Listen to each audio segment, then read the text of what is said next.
निर्वाचन 5टी राज्य रे हितला ई राज्यगार जो रिजल्ट आज देखा मिलूँ बाबद भारतीय जनता पार्टी नेतृत्व केंद्र नेतृत्व और राज्य नेतृत्व माने आगरू कही सारी कि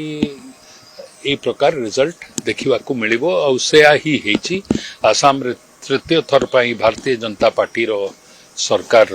हेबाकु जाउछि बंगाल रे परिवर्तन पाई जो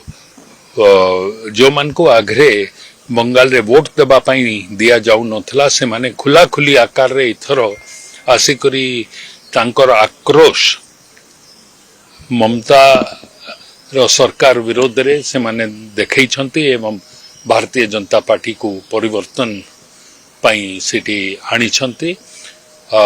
इवन पुदुचेरी रे भारतीय जनता पार्टी रो सरकार हेबाकु जाउछि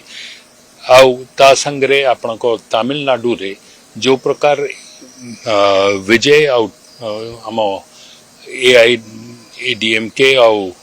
बीजेपी रो जो मिलित आकार रे लड़ुथले सेठी सेथिरे भी भारतीय जनता पार्टी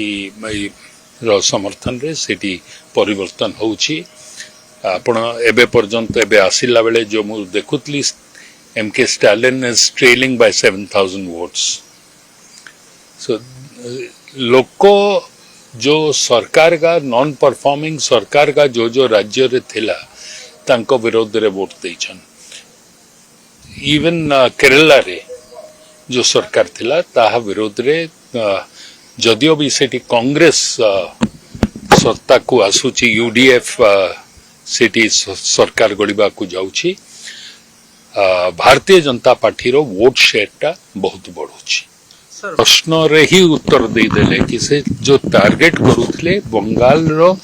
जनसाधारण ताकू ग्रहण करू नथले एवं सेटा को वोट माध्यम रे से तांको उत्तर दे देले।